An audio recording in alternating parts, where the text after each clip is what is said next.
নমস্কার বন্ধুরা, শুভ সন্ধ্যা। আমি শনি রায় আর একবার আজকে আপনাদের কাছে হাজির হলাম একটা গল্প নিয়ে। কিছুদিন আগেই আমি আপনাদের একটা শর্টসের মাধ্যমে বলেছিলাম যে খুব শীঘ্রই একটা সত্য ঘটনা নিয়ে একটা গল্প আপনাদের সামনে রাখবো। তো ভিডিওটা পুরোটাই দেখবেন এবং ব্যাপারটা বোঝার চেষ্টা করবেন।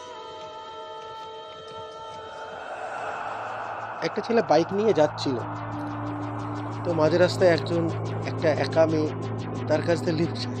অবভিয়াসলি আমার আগের ভিডিওগুলো যদি ফলো করেন তো আপনারা দেখবেন যে মেয়েরা লিফট চাইলে ছেলেরা ইউজুয়ালি লিফট দিয়ে দেয় এবং সেই ক্ষেত্রে সেটাই ঘটে।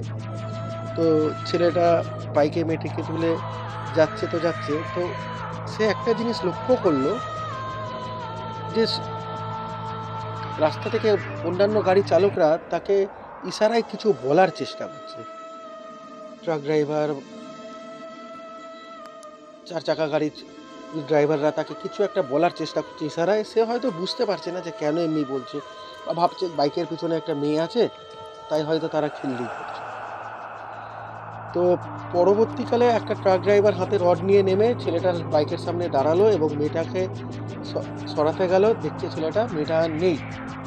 তো সেই ড্রাইভারের কথা অনুযায়ী মেয়েটাকে নাকি তার গলার দিকে কামড় বসিয়ে রক্ত খাচ্ছিল। একটা বিভৎস রকম দৃশ্য দেখা যাচ্ছিল, রক্তারক্তি। ছেলেটার ঘাড়ের ওখান দিয়ে রক্ত বেরোচ্ছিল, কিন্তু ছেলেটা এক ফোঁটা বুঝতে পারিনি এবং সে যথারীতি তারপর হাসপাতালে গিয়ে চিকিৎসা করায়।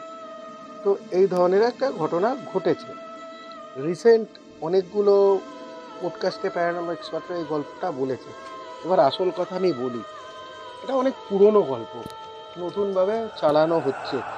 দেখবেন পডকাস্টগুলো কোথাও বলছে বারাসাত, কোথাও বলছে নিউ দিল্লি, কোথাও বলছে নয়ডা, কোথাও বলছে ইউপি, কোথাও বলছে কৃষ্ণনগর।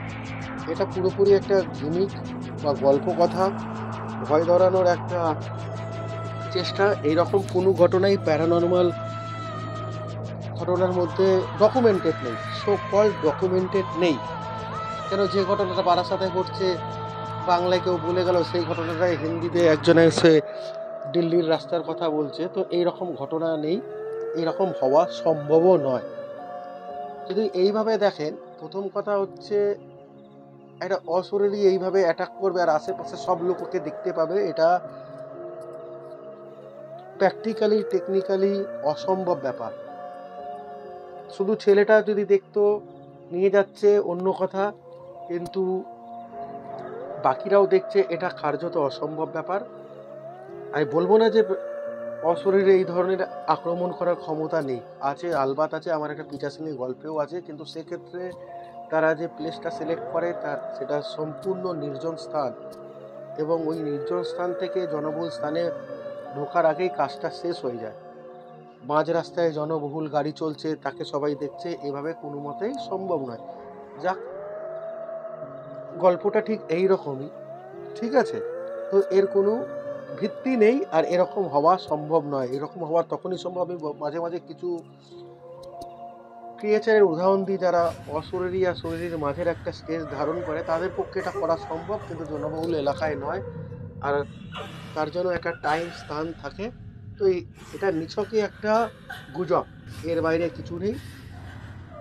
দিনের শেষে সেই আমি একই কথাই বলি, রাতের শেষে দিন আসে, খারাপের পর ভালো হয়, অন্ধকার যেখানে আলো সেখানেই আসে, সব শক্তি পরাজিত হয় ঈশ্বরের শক্তিতে।